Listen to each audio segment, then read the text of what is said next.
And so our authors tell us that while such misplaced criticism should definitely be set aside, we should give careful consideration to other concerns that critics have voiced about the classical approach. And so they want to highlight for us three of these concerns with regard to the classical approach. So let's kind of jump in here and work our way through these. So the first one, they tell us, is that classical apologists overestimates the adequacy of reason as a criterion for truth. And so they suggest, as valuable as reason or logic is in apologetics, many Christian apologists express reservations about the primacy and comprehensive use of reason, and in particular, deductive logic in classical apologetics. And so with regard to this, they say that we can distinguish three concerns under this general heading of the overestimation of the adequacy of reason. Right. So first, logic, though universally necessary, is universally insufficient as a criterion for truth. This is because, at best, deductive logic can only test the falsity of a worldview and cannot actually determine that a worldview is true. So you can falsify it, but once you falsified it, is yours true? Well, yeah, not necessarily the case. Well, this is because a deductive argument, even if formally correct or valid, is assured of arriving at true conclusions only if the premise is true. So you have, if it rains, the sidewalk is wet. The sidewalk is wet, therefore it must have rained. Well, unless the sprinkler's turned on. So you have to go back and talk about your premise if that's true, if there's other explanations in there.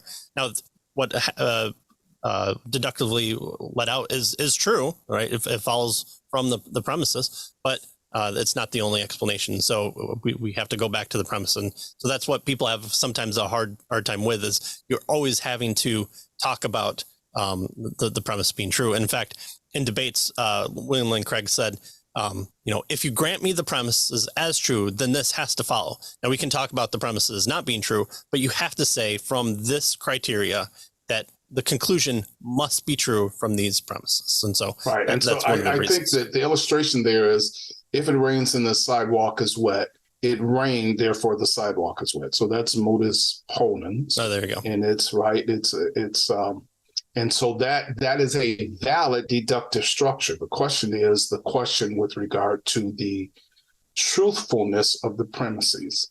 And probably a better illustration, I think they don't use this one, but here's one that, if you've studied any logic, the kind of simple type of way to show this is all men are mortal. Socrates is a man, therefore Socrates is mortal. So the issue here is, if indeed all men are mortal and Socrates is a man, then of necessity, Socrates must be mortal. But the problem that I think our authors are trying to show here is the issue of, even though that may be a deductively valid argument, how do we, show the truthfulness of the premises? How do we know that all men are mortal? Have we seen all men, past, present, and future, and somehow observe that? So, how do we determine the truthfulness of the premises is the issue I think that they're getting at here. Mm-hmm. And so as a result of that, then logic itself isn't necessarily sufficient criterion of truth, I think is what they're saying. Right. Notice, this is a kind of a criticism of deductive logic, right? Sometimes we make this distinction there's a distinction between deductive logic and inductive logic. Mm-hmm. And people say, well, I'd rather have deductive logic because it's necessity. It confirms, it gives us truth, mm-hmm. while induction is just probability. Right. The problem is usually with regard to deductive logic, in order to show that the premises are true, many times we have to give an inductive argument, right? We have to show, well, all men that we've seen so far are mortal, mm-hmm. right? And so probably all men are mortal, right? And so now that induction is based on a probability argument for one of the premises. And so if that's the case, then we don't have this this absolute necessity that we want from a deductive argument. And so I think that's part of the criticism here that they're getting at. It results in, at least to a certain degree, some type of probability argument. Right. We all know that Socrates was actually a robot sent from the future, so therefore he's not a man, and therefore we know that's not true. Yeah. So that's a criticism of the second premise, right? So you can get all of these. Yeah. You can get both of them. So ultimately, the premise of an apologetic argument must consist of facts derived from some source other than logical analysis, and that seems to go against what our classical apologist proponents want to validate.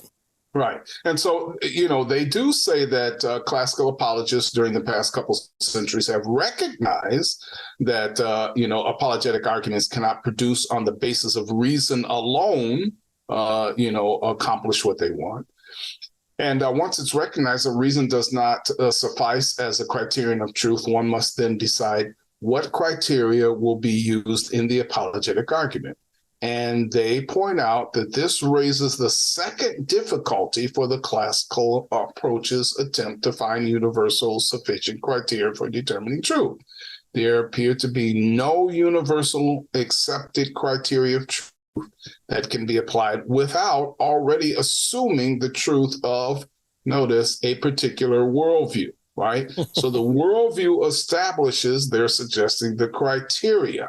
And so once you get outside of that, then, of course, naked logic, we might say, doesn't seem to work for them. That's the issue here that they want us to see. Well, I wonder if there's any other worldviews or any other apologetic methods that talk about that. Well, we'll see, right? We'll see. Yeah, absolutely. We're only on the first one. That's right. It's was it Wink Martindale? You got to learn all your choices before you press your luck there. All right. Well, third, the emphasis on logical analysis has come under fire for presuming that human reasoning is capable of recognizing truth about God. Apologists and theologians outside the classical tradition often complain that classical apologetics assumes that God and his relation to the world are susceptible to logical analysis and descriptions by finite minds.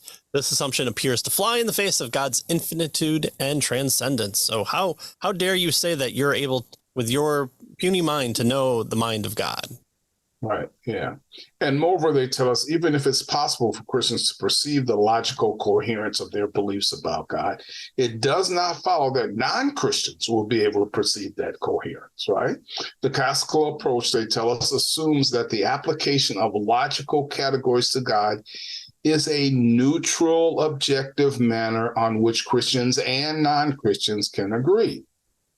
Now, obviously, apologists outside the classical tradition question this assumption, right? Right.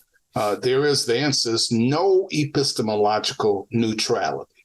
And of course, we'll see that with a vengeance when we get further on down the road, right? And looking at some of these others, right? So is there neutrality, and can we, come to God based on a neutral basis of logic or whatever? And perhaps not. And so that's kind of the issue here that's being raised. Right. And again, the emphasis on reason, and we can't approach our Bible yet because we haven't gone through our apologetic method, and then we do our apologists and then our theology. So, it's a little bit hard pressed to point to a revelatory source here, because for classical apologists, reason is going to be the key mover here.